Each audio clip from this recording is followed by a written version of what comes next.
ብዙ ሴቶች ያሉበትን የፍቅር ግንኙነትና እጮኝነት ለማስቀጠል አንዳንድ ጊዜ መደረግ የሌሉባቸውን ነገሮች ሲያደርጉ እመለከታለሁ። ከነዛ ነገሮች መካከል ልመና ራሱ መለመን የሚባል ነገር በቃ ልምምጥ፣ ያንን ወንድ መለማመጥ መለመን እና የሚባሉ ነገሮች አሉና ዛሬ ከመለማመጥና ከመለመን ይልቅ ግንኙነትሽን ለማስቀጠል ጤነኛ የሆነ ግንኙነት ከሆነና ያን ግንኙነት ለማስቀጠል የምትፈልጊ ከሆነ ልታደርጊያቸው የሚገቡ መሰረታዊ 4 ቀለል ያሉ ነገሮች አሉ። እነዚህ 4ቱን ነገሮች በታማኝነት የምታደርጊያቸው ከሆነ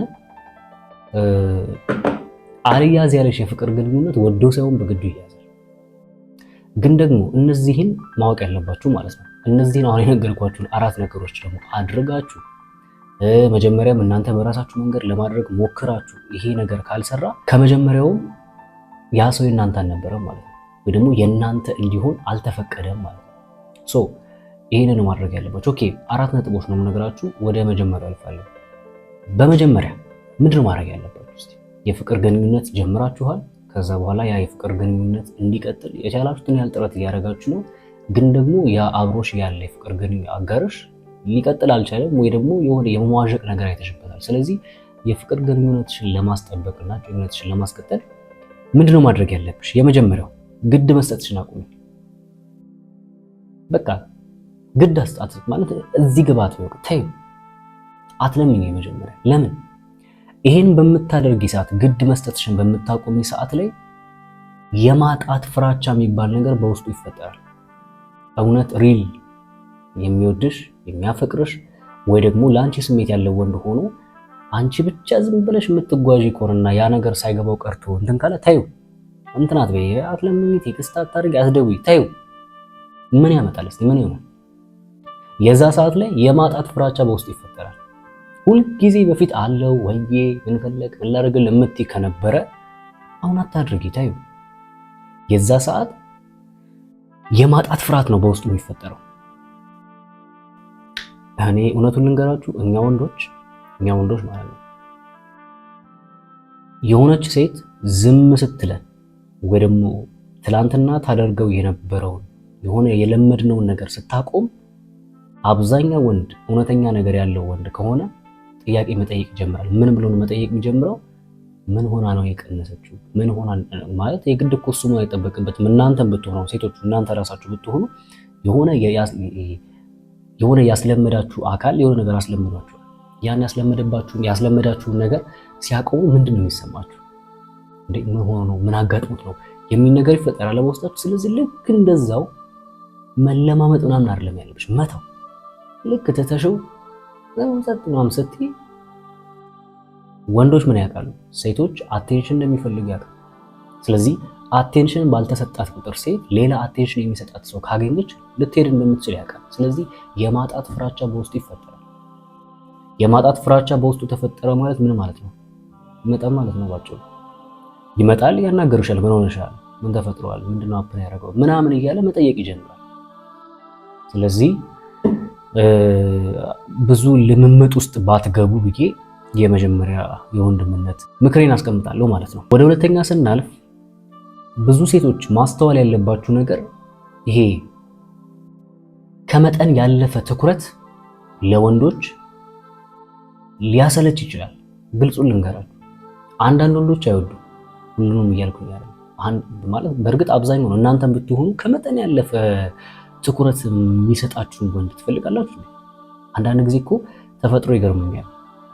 ልንከባከብሽ የሰው ልጅ በአጠቃላይ በሚባል ልንከባከብክ፣ ልውደድ፣ ላፍቅር የሚለውን ትቶ ሌላ እሱ የሚፈልገው ሰው ጋር ነው። ይሄ ተፈጥሮ ይገርመኛል። አንዳንዴ ተፈጥሮና ግን ምንድነው እያልኳችሁ ያሉት አሁን አብራችሁ ያላችሁት የሆነ የፍቅር አጋራችሁ በእንደዚህ አይነት መንገድ ውስጥ የሚሄድ ከሆነ ኦቨር የሆነ ትኩረት አትስጡ። ይሄ በአጭር ቋንቋ ያሰለቻል። ሁሉ ነገር በገደብ ይሁን። ያለ ገደብ አንዳንዶች ኦቨር ነው የምትፈልጉትና እንደዚህ ማድረጋችሁን አቁሙ። በተለይ ወንዶች አይወዱም። ግልጹን ልንገራችሁ፣ ልክ እናንተ ሴቶች እንደማትወዱት ሁሉ ወንዶችም በአጠቃላይ ኦቨር የሆነ ገደብ የምታሳያቸው ሴት አትመቻቸውም። ስለዚህ ሁሉም ነገር በገደብ ይሁን ለማለት ፈልጋለሁ። ወደ ሶስተኛው እናልፋለን። በሶስተኛ ደረጃ ማድረግ ያለብሽ እንዲመጣ ወይ ደግሞ ትኩረቱን ወደ አንቺ እንዲያደርግ የምትፈልጊ ከሆነ ትኩረትሽን ወደ ራስሽ አድርጊ። በቃ ሙሉ ለሙሉ ትኩረትሽን ወደ ራስሽ አዙሪ። ወደ ራስሽ አዙሪ ማለት ራስሽን መንከባከብ ጀምሪ። እንደ ይመርብሽ እንደው ከበፊቱ ያለፈ ፏ ዝንጥ በይ። አብረሽ ከጓደኞችሽ ጋር ጊዜ ማሳለፍ ጀምሪ። ከራስሽም ጋር ሊሆን ይችላል። ለራስሽ ጊዜ ስጪ። ለራስ ጊዜ መስጠት ብቻ ሳይሆን ፖስት አድርጊ የምታሳልፊውን ጊዜ ጓደኞችሽ ጋር ስታሳልፊ፣ ከራስሽ ጋር ጊዜ ስታሳልፊ፣ ከፈጣሪሽ ጋር ያለሽ እንግዲህ ከቤተሰቦችሽ ጋር በዙሪያሽ ካሉ ሰዎች ኢንጆይ ስታደርጊ ፖስት ማድረግ ጀምሪ። የዚህ ሰዓት እንዴ ማለት እኔ ከሌለው መኖር ትችላለች ማለት ነው የሚለውን ነገር በውስጥ ጥያቄ መፈጠር ጀምሪ። እኔ ባልኖርም እቺ ሴት ደስተኛ መሆን ትችላለች ማለት ነው የሚለው አዎ ትችያለሽ፣ ይቻላል። ብዙዎቻችሁ ከባድ አድርጋችሁ ነገሮችን ታስባላችሁ እንጂ ይቻላል። ስለዚህ ከሱ ውጪ መኖር እንደሚቻል፣ ደስተኛ መሆን እንደምትችይ፣ አሸናፊ እንደምትችይ መሆን እንደምትችይ ማሳየት አለበት። ስለዚህ ራስሽ ትኩረትሽን ራስሽ ላይ አድርጊ። እስቲ ሴቶች በዚህ አጋጣሚ ልጠይቃችሁ፣ አሁን ባላችሁበት ሪሌሽንሺፑ ከጀመራችሁት በኋላ እያማረባችሁ ነው? እየተሻሻላችሁ ነው? እየተለወጣችሁ ነው? ነገሮቻችሁ ብራይት እንዴት ነው ፈካ እያለላችሁ ነው? ወይስ ደግሞ እየተቆረቆዛችሁ፣ እየተደበራችሁ፣ እየተደበታችሁ እንደዛ ነው ያላችሁ?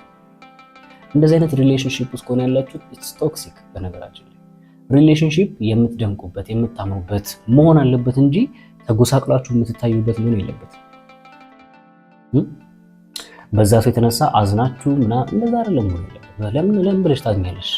ለምን ብለሽ ፋኖ እንጂ ማለት ያለበት። ስለዚህ ሙሉ ለሙሉ ትኩረትሽን ወደ ራስሽ ማድረጉ ለራስሽ ይጠቅምሻል ማለት ነው። አራተኛ ላይ ማድረግ ያለባችሁ የመጨረሻው ምንድነው? ሚስጥረኛ ሁኚ። ሚስጥረኛ ሁኚ ማለት ሁሉም ነገር ይሄ እሺ አትበይ፣ ቶሎ ጉጉት ጨምሪበት። የሆነ እንዳልኩሽ ልክ የሆነ አቴንሽንሽን ስትቀንሽ ራስሽ ላይ ፎከስ ማድረግ ስትጀምሪ ምናምን የዛ ሰዓት ላይ መምጣቱ አይቀርም። እንደ ምን ሆነሽ ተፈጥሮ ነው ምን አግኝተሽ ነው ማለት ይጀምራል። የዛ ሰዓት እንደዛ ማለት ሲጀምር አንቺ ምንድን ማድረግ ያለብሽ? ዝርግፍ አድርገሽ አንተ እንትን ካልክ በኋላ እኮ ነው የተቀየረ እኮ ነው ራሴ ትክክል አትበይ። አይ ምንም እንዲሁ ከራሴ ጋር ጊዜ እያሳለፍኩ ከቤተሰቤ ጋር በራሴ ሰርቫይቭ ማድረግ እንደምትችል ማሳወቅ አለብሽ። በቃ ቀለል ያለ ነገር መናገር ምናምን በቃ ከራሴ ጋር በጣም ደስ የሚል ጊዜ እያሳለፍኩ ነው ባይዘው ምናምን ይሄ በቃ አሽሙር ነው ነገራችን ላይ። በጣም ደስ የሚል ጊዜ እያሳለፍኩ ነው እግዚአብሔር ይመስገን ፈጣሪ ይመስገን ምናምን። ግንስ ሲጠይቅሽ ሲያናገርሽ ምናምን ሁሉ ነገር ዝርግፍግፍ ነው ያለ አንተ ከብቶኛል እኔ ያለ አንተ እንደዛ ይባላል። ያለ አንተ ያለ እሱ አይደለም ያለ ማንም ይኖራል። ብቻ ያለ ፈጣሪሽ ብቻ አትኖር። ፈጣሪሽ ካንቺ ጋር አብሮ ይኖር እንጂ ትኖሪያለሽ ምንም አትኖር። መኖር ነው ምን ማለት መሰለሽ? ስታከብረኝ ነው ማከብረኝ ያልሽ ነው ባጭሩ። የምሰጥህን ጊዜና የምሰጥህን አቴንሽን አንተም መልሰህ ክብር በተሞላበት መንገድ የማትሰጠኝ ከሆነ ችግር የለውም፣ ቀይ ካርድ አሳይሃለሁ፣ እኔም የራሴን ነው እኖራለሁ፣ የራሴን ነው እቀጥላለሁ እያልሽ ነው። መጣህም ቀረህም በመከባበር የሆነ የፍቅር ግንኙነት እንጂ አንድ ሰው ብቻ ፈላጊ አንዱ ተፈላጊ ሆኖ የሚቀጥልበት ምንም አይነት አግባብ አይታየኝም ብዬ ስላሰብኩ የሚል መልስ ነው ባጭሩ። ከራሴ ጋር ጊዜ እያሳለፍኩ ነው፣ ደስተኛ ነኝ፣ ከቤተሰቦቼ ጋር ነኝ፣ ከአምላኬ ጋር ነኝ፣ ኢንጆይ እያደረኩ ነው፣ ጥሩ ነገሮች ወይ ደግሞ በስራ ተወጥሮ ቢዚ ሆኛለሁ ምናምን እንደዚህ አይነት ነገሮች ነው ማለት ያለብሽ እንጂ እንዳታለቃቅሱ። እንደዛ የምታደርጉ ከሆነ አናታችሁ ላይ ፊት የሚልባችሁና ይሄን በማድረግ ወደ አንቺ መልሶሽ ማምጣት ትችያለሽ የሚል ሀሳብ አለኝ ማለት ነው። ለተጨማሪ የማማከር አገልግሎት ማግኘት ከምትፈልጉ ከሆነ ያው ስክሪን ላይ ያስቀምጥኩላችሁ ስልክ ቁጥር ለዋትስአፕ እና ለኢሞ ይሆናችኋል። ዩዘር ኔም ደግሞ ለቴሌግራም ይሆናችኋል። ቪዲዮ ላይክ አድርጋችሁ ቪዲዮ ላይክ አድርጉ። በሌላ ተመሳሳይ ቪዲዮ እስከምንገናኝ መልካም ቆይታ